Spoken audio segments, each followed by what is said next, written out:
Hello, everyone, and welcome back to All Indie. I've got another dev talk for you today. I'm here with Breezy, who is the sole developer of Kainga, right? That's how you pronounce it? Yeah, that's correct. Okay. Happy to be here.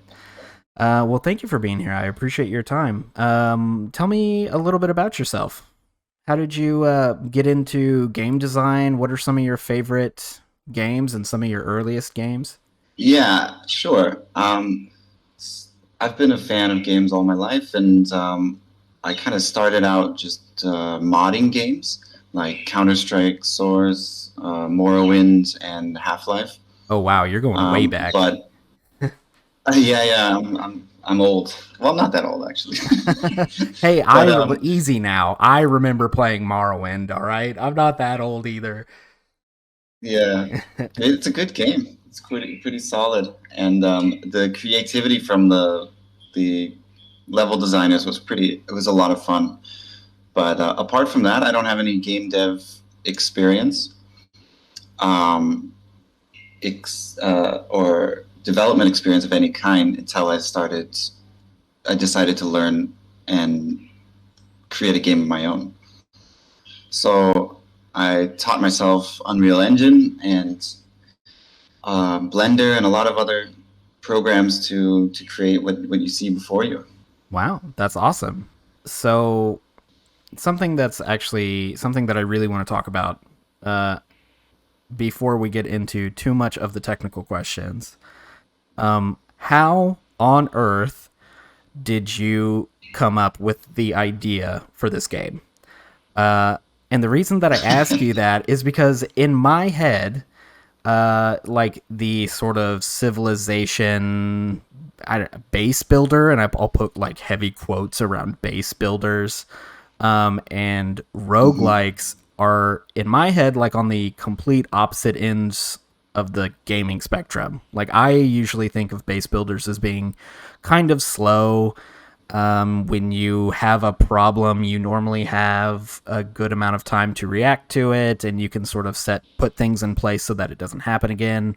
Whereas roguelikes tend to Hmm. be really quick. You're making decisions on the fly. You're normally trying to either avoid danger or figure out how to kill it really quickly. So, like, I mean, is this just like a merging of your two favorite genres, and you're like, I'm gonna make it work, or how did you come up with the Yeah, idea?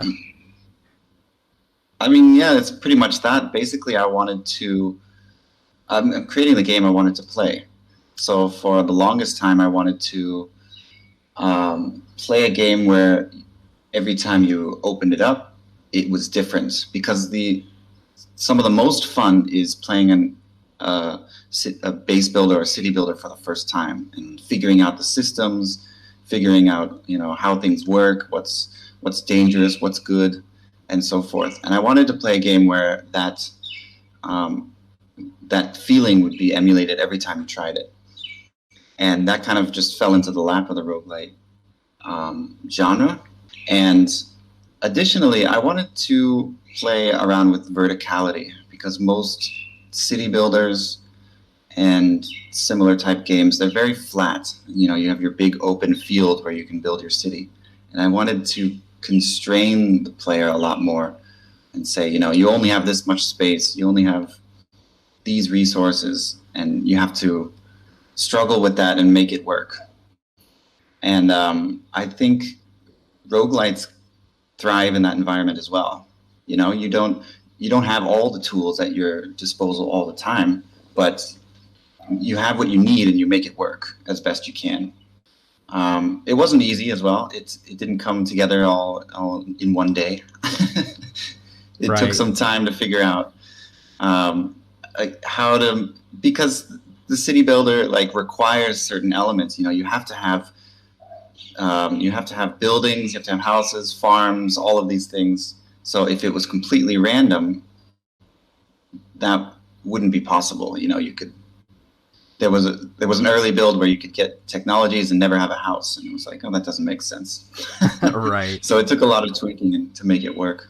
I was gonna say that's actually kind of my next question is how did you balance the features of both genres? I mean, was it all just sort of like, okay, we're going to add this element and we'll, maybe we'll add this element that kind of sort of comes from the roguelike games, and then we'll add this element and it comes from base building, and we're just going to see how it reacts and tweak it along the way? I mean, um, how, Yeah, yeah, exactly. It's just a mashup of everything that I like. So, for example, I like city builders, but I sometimes I find myself just playing a numbers management game, sure. um, where it's not really about the city at all. It's just about balancing, your tools and your food and income and all that. And I wanted to totally take that out and remove your stress for resource management entirely. So I built a lot of it around this idea that your people are your main resource. So they kind of easy come, easy go, but they're important for all the actions that you take. And I guess to expand on your question a little bit, I did take mechanics from games I really like from all over the scene and just kind of mash them together in an enjoyable way. For example, I really like the game Enter the Gungeon. I don't know if you've played. I And haven't played, but um, I've seen it. yeah, it's this crazy roguelite dungeon crawler where there's like a million guns, and each one that you unlock is a little bit crazier than the last. So I wanted that unlocking system to be a part of this game. So you start out with pretty tame technologies, but the more you play, the more you unlock. It gets weirder and weirder, and your pool of possibilities kind of expands in strange ways. Yeah, that's awesome. So, does having these, I don't want to say conflicting, because I think you've made both of the genres work together really well. But does both of these opposing genres, does that make it hard to balance the game? Like how difficult is it to implement something new? Yeah, I mean, it's the game at its state right now is not very balanced, to be honest. And I think it is a bit of um, a there's a steeper learning curve for first time players, especially fans of city builders or roguelites, I guess, where it is there's a lot of weird mechanics and a lot of things that turn your expectations on their head. Um, but once you learn the systems, it becomes really clear and really intuitive and really like, oh, of course, this is how it works. But because we gamers kind of play these games in these genres, the city builders have to be this way. That when you play something that's unusual, it does kind of turn you upside down a little bit. So the onboarding or getting people to understand the game at first glance is proving to be a challenge. But I think it's coming along quite nicely. Yeah, I would agree. Uh, For example, the in the video at the moment you have this um, favor system, which is like your thinking power, and in order to recharge that favor, you have to host festivals, which is not something that's seen in any other game, I think. And that's kind of a little bit of a mental jump for people to get. But then once you get it, you're like, oh, of course, that makes sense. This is the way it is. yeah. And So also, I think, sorry, no, go ahead. roguelites kind of benefit in the way that they don't have to be 100% balanced, because if something is balanced, or if you take advantage of the system and you've kind of, air quotes, broken the game, it's a lot of fun to win that way. But then you stop that round and you play a new one, you kind of start over from scratch, so that um, advantage that you had is no longer there, which is great. Right. So I this is kind of another weird, interesting question because of the genres you've chosen to mash up. I personally had a hard time like you said, the onboarding for this game, like trying to tune my brain to this game because I kept Mhm. expecting maybe more base building aspects or more roguelike aspects. Um, I mean, do you Mhm. have that issue when you're developing this game? Like you're, I don't know, maybe you're trying to think of different features and you're like, no, no, no, that's way too city builder. And no, no, that's way too roguelike. Like I can't put that in there because it tips the scale too far one way or the other. Yeah, it is a bit tricky to figure out what can make the game and what doesn't. Um, I think that a lot of it, like you said, is a bit difficult to get from first in the beginning. For example, a lot of people when they run out of food, they just okay, what I need to do here is grow more farms, which is kind of the traditional approach to food problems. But that's not the case here. It's usually because you don't have enough workers in the farms. So um, when adding either like city builder mechanics or roguelite mechanics, I just have to look at my game pillars and say, does this really benefit or does this align with what the game is trying to do? And if it does, then okay, it gets added in. And if it doesn't, then there's no need for it. Okay. So what Because are like a lot your of people ask for, like stockpiles. Oh, I really want a stockpile to store my resources, but that's not really, the game pillars of this game are kind of every time you play it's something new and your people are your main resource um, and stockpiles don't really suddenly if you have a stockpile then your resources are your main resource. so what are Right. your pillars, your core pillars for this game? And Well, it's not that cut and dry. I think I don't have like a you know a like a big poster on my wall that says these are my pillars, but I should actually. That's a good. It is a good practice.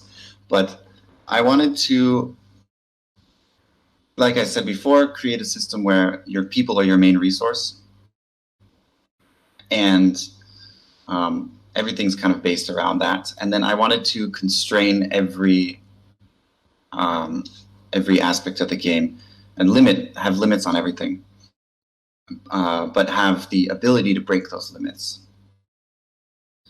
Um, and yeah, that's pretty much how I planned it out. okay, so let's this game for everybody who's watching, this game is alpha. What are your plans for the future for this game? Like what do you I think in the alpha there's two other thinkers who are locked. Mhm. Um how in depth are you going to get on the technology tree? How many more thinkers are you going to add? What's the future goals? Yeah, that's a good question. So I've built this alpha demo as kind of an example of what gameplay is like, and that's it. Just kind of create a little bit of every system and add it into the game. For example, you can get a few warriors, you can train units, you can swap a little bit about clothing and create different types of buildings, but the variety isn't quite there. Um, and the main thing that I want to do for this is to add a lot more variety. Right now, I have 100 technologies in, but Oh I'd like wow, to double okay. or triple that at least. Um, there's one region, which is the region you're seeing here, the terraces, and I have one more, which is the desert, and there's about 6 or 7 others in the plan for the long term. But those will come slowly over through updates. So yeah, my main intention now is to just fill it out with um, as much content as possible. Now that the kind of the concept works, or we know that it works, I think that what's missing is the content. The more, the better when it comes to roguelites. Sure. So I think we've seen it a couple times, and this is something that I'm fairly curious about. The way that you limit, I'll say the runs for your game is you only have a certain number of technologies that you can research. Um, Hmm. I mean, I guess is if as the level as you kind of complete the levels, will you gain more technologies to research and sort of lengthen the game that way, or do you plan on maybe shortening it and making it maybe more difficult? I do plan on extending the technology tree. I think there's space for more, especially because a lot of synergistic technologies are kind of later on. Um, but that being said, wait, what was the first part you said? I had something to say about that. I forgot. Let's see, one, two, three. I do you plan on lengthening the technology tree, or do you plan on maybe shortening it as you complete levels to maybe make the game more difficult? Oh yeah, yeah. So I will. I do plan on lengthening the technology tree a little bit, just to make the game a little bit longer. I'm aiming for about 30-minute to 1 hour runs, um, and each run having its own specific challenge, which is your kind of mission in a way. And once that's complete, then you go back out, unlock new technologies, and dive back in. I do also plan on having kind of a longer, um, like goals that link between different missions and kind of string them along, including like a migration mission where you have to move from one region to the other and then settle there, and some other things like that. Oh wow, okay, that's pretty awesome. So Yeah, I watched the video for your Kickstarter the other day. Um, yeah, by the way, congratulations. I think you're a little over 50% last time I checked. That's pretty awesome. yeah, yeah. Thank you.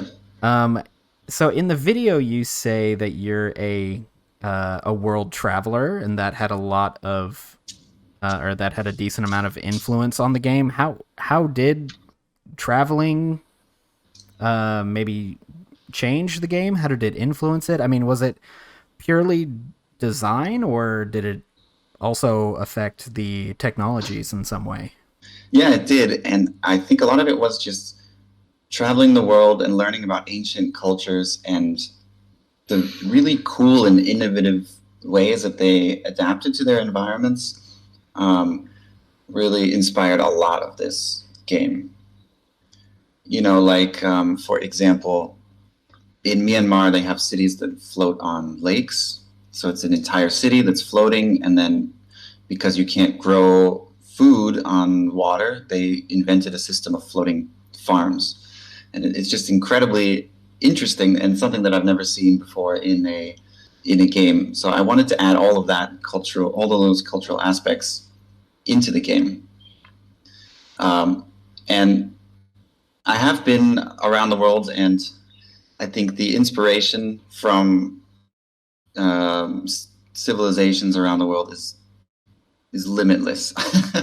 Sure. There's such cool stuff that people have thought of and created in yeah, around the world, and I'm kind of it's a slippery slope because I don't want to insinuate that anyone's culture is you know tribal like this, but I do want to show the best of all of them where I can. Right, right. Uh, was and I think this is just for my own curiosity. I mean, did you do any research on interesting on other cultures and histories and past empires and things like that? I mean, how deep did the rabbit hole go? Yeah, I mean, I do. I try to do my research where I can on just weird stuff that people have come up with.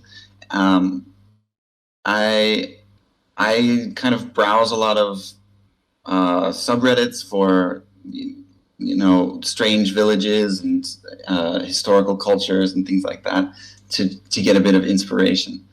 And I think that what there's a lot of things that cultures have come up with, and there's also things that people have come up with in their creative way that can be adapted into a game like this as well. I think I get a lot of inspiration from just concept artists who work on movies or other video games, or just drawing pictures for themselves, which are really creative and really interesting. I was gonna say, is there one maybe pictures or one history culture that you're trying to implement because it's just too cool not to? I mean, what's a good example of something that you're like, wow, I have to put this in? Yeah, I think the main example of kind of something that really in the beginning of this development kind of broke the game out of the box a little bit was in Turkey, in Cappadocia. They have these towns which are dug into these pillars, these rock pillars. It's incredibly cool that they dig into the walls, into the sandstone, and then live inside these stone pillars and build their houses inside. And it's just things like that. It's not that I want to adapt all of Turkish culture into the game, but it's just that's pretty cool, and I want to see that in the game at some point. Sure. Also, like near my hometown, there's the Native Americans have built adobe houses that can stack on top of each other, and that was something that I implemented quite recently, actually. It's so cool, and I wanted to have a game where you can build houses on top of each other for the sake of it. Right. Even if it's maybe not too convenient. Well, and I mean, if it's, gamers will find a way to make it convenient. I'm sure space seems to play a big part in your game as it is. So stacking houses on top of each other might be a meta, that might be like the way to play. Yeah, and then the way I kind of encourage people to do that is I kind of restrict a lot of things like space. So you don't have a lot of space, then stacking your houses suddenly makes sense and it's beneficial. Right. Yeah. If we can, I probably should point this out for everybody else. So right here at the very top of the screen is sort of a timeline bar. Is that kind of what you would call it? Maybe like a weather warning system, an event warning system. Yeah. I was gonna say, are there plans to maybe implement like big natural disasters? I think I saw in your video that your village can potentially be flooded, and of course I think we've seen lightning strike cause a wildfire. I mean, do you plan on maybe doing like tornadoes and hurricanes and a meteor? I don't know, how crazy would you get with something like that? Yeah, I do, and kind of along with everything else in the game, I want to do it in a way that hasn't been seen yet before. So I had in the plan a disaster for wind, and I thought about it. It's like, tornado is the clear, easy option. That's what I should be doing, but I just couldn't. I didn't want to do it because it was too normal. So what I have in the desert is these like what I call wind tunnels. So it's this big tube of wind that kind of shows up and. So anyway, you have wind tubes in the desert, and then you cut out. Yeah, like wind. I have wind tunnels, so it's this big kind of tube of wind that blows everyone around, just to kind of switch things up and say, like, I want to have a wind disaster, but it's going to be different, something else. And yeah, there are fires and floods and other events. There's rain, snow, and even monsters can come. Things. Yeah, even monsters, or like I think I saw the giant crab in your video come and like stomp out some of the village. Yeah, the giant crab can come. These are all weighted on in the top left corner. Yes. There's this little skull with a number on it, and that is your ante. So the longer you play, the higher your ante ticks up, and that kind of dictates how intense or the events will be, or what events will occur. That's That's kind of a limiting factor. So you don't keep playing forever. It kind of, makes the game a little bit more and more challenging as you linger. sure. Yeah. Yeah.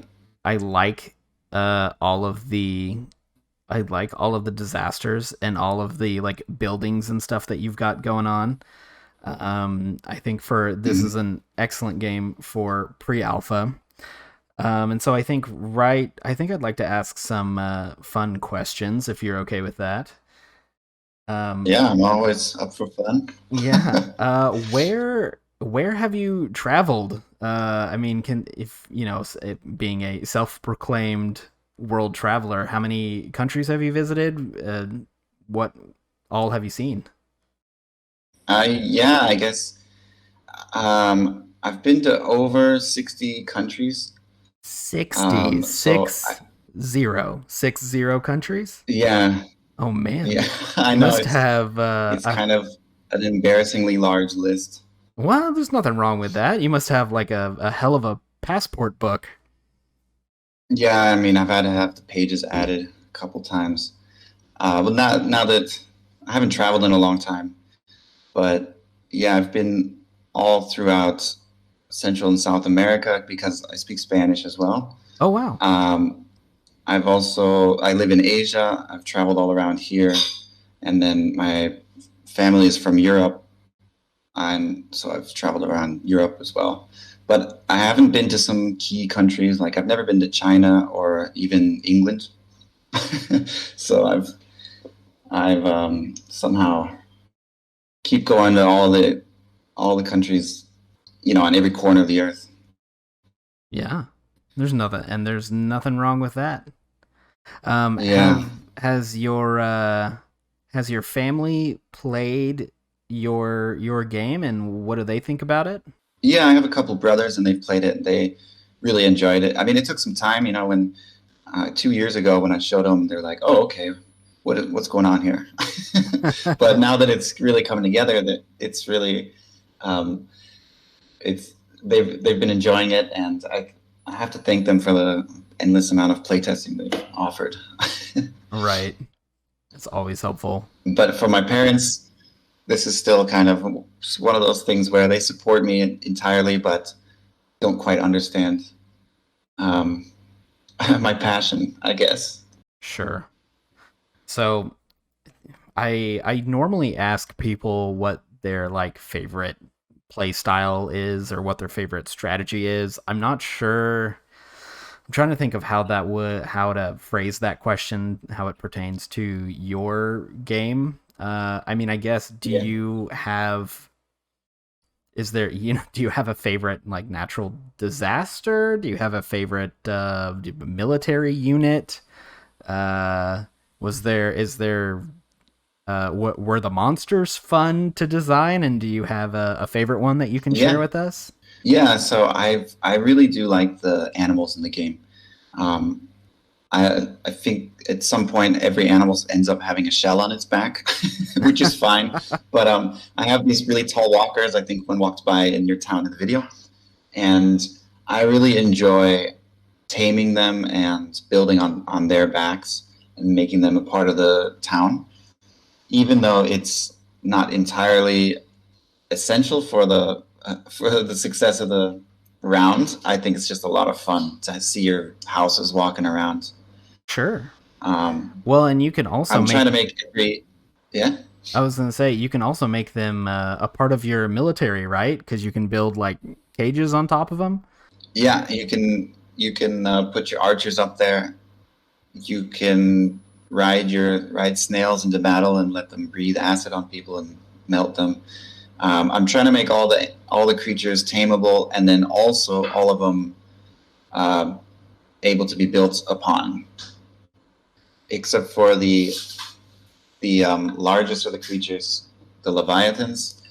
They are not tameable, so they kind of wander around on their own accord, and then you can still build on them and use their backs as kind of a moving fortress.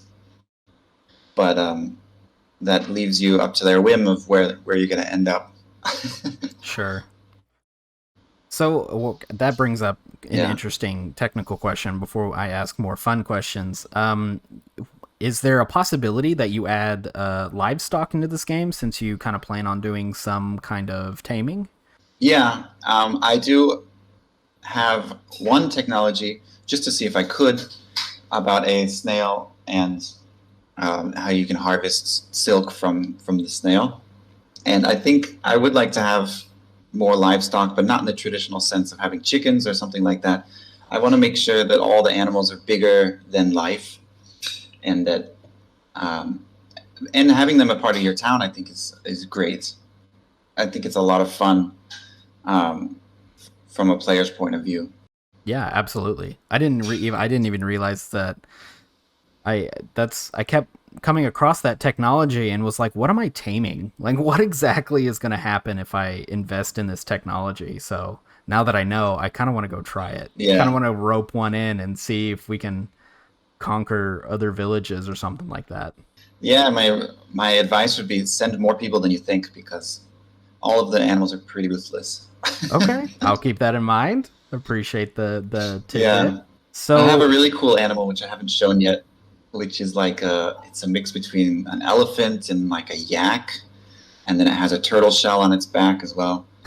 And I've put a wandering trader on top of that, so he has a little house with these big flags, so you can see him off in the distance, and then he'll come by and you can trade resources for other resources or technology.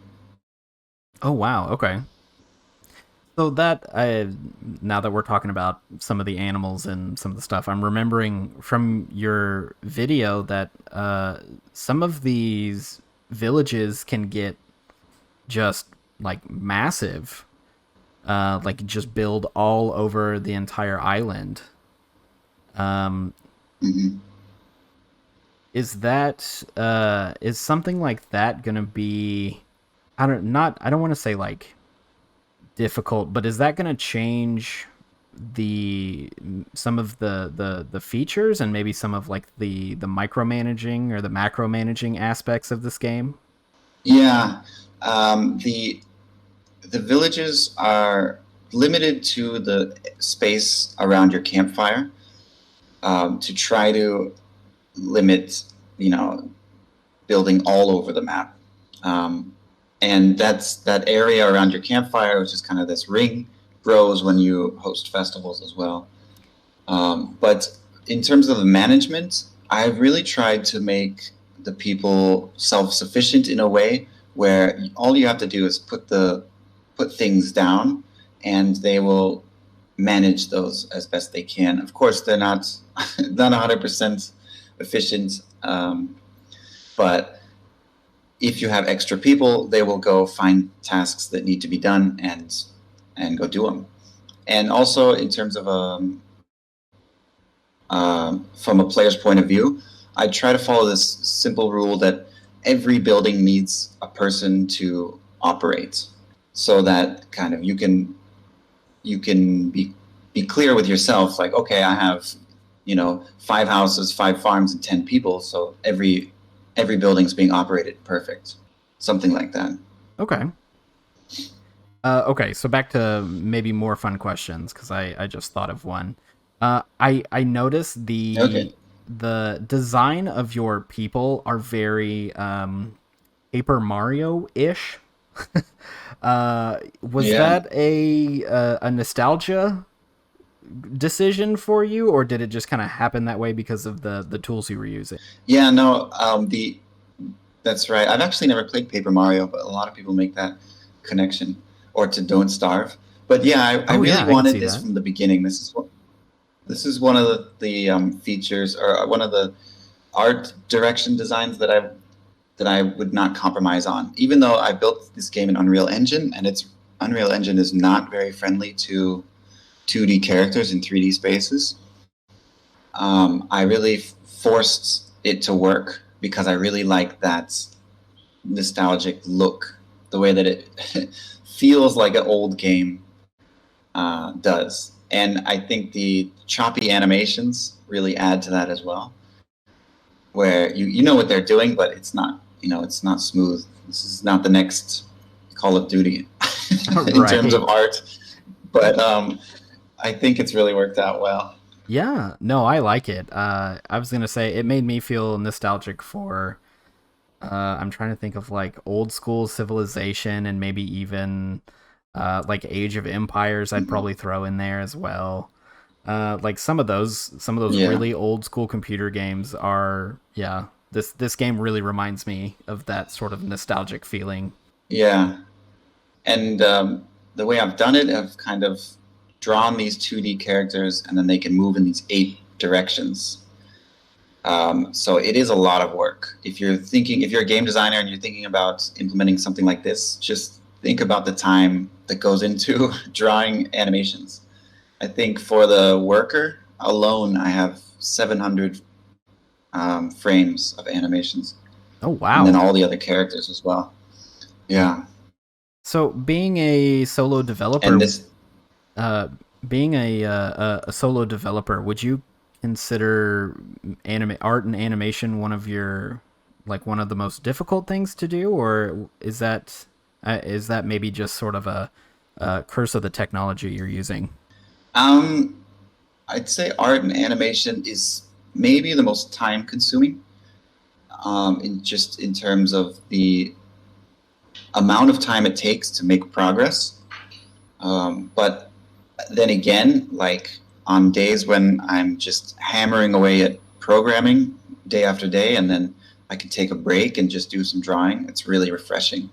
So having that kind of variety of tasks is actually beneficial, I find. Yeah, that's awesome. Um, Yeah. I yeah, I think you've just about answered all of my questions. Is there anything you want to add or any sort of shout outs or thank yous you want to add? Let's see. I'm not sure. I think I'm really excited with what's here. I think that it's really coming together quite nicely. I'm really happy to show it to everyone. Finally, I think a lot of developers understand the idea that a lot of the times we're just sitting in our own worlds with this imagination of what your project's going to look like, and you know, I feel like I've just woken up one day and now my project looks like I've dreamt like it would. So that's pretty exciting. I hope that the small details in the game um, kind of make it shine as well. The not the detail in texture and all that, but little things like how I've tried to make it so that when you adapt certain technologies, it's always there's always a visual representation of that in your town somewhere. Um, and I think that's going to be a good surprise for a lot of people when they get some technology and then suddenly their houses add these pieces of flair that show that that's a part of your culture now. In terms of shout outs and everything, I want to thank all the backers on Kickstarter for supporting, and of course, my friends and family. It sounds like an awards show. Well, you know, you want to give credit where credit is due. So I mean, yeah, if it sounds like an Yeah, award show, why not? Well, you get a virtual thank you from all indie. yeah, thank you. Yeah. Yeah, if you want to follow along, I think I've got a Twitter at Kainga Game, and of course the Kickstarter and the Steam page as well. And I will Kainga link. Seeds of Civilization. Yeah, I will link all of those in the description down below for anybody who is curious. Breezy, thank you for your time, man. I think you have a very unique, very interesting game starting here. I think I wasn't sure how you were going to pull it off, to be completely honest, but I think you nailed it. So I'm looking forward Yeah, thank to you. your progress. Yeah, thank you so much for your time. I really appreciate it. Yeah, I appreciate being here, and thank you for having me.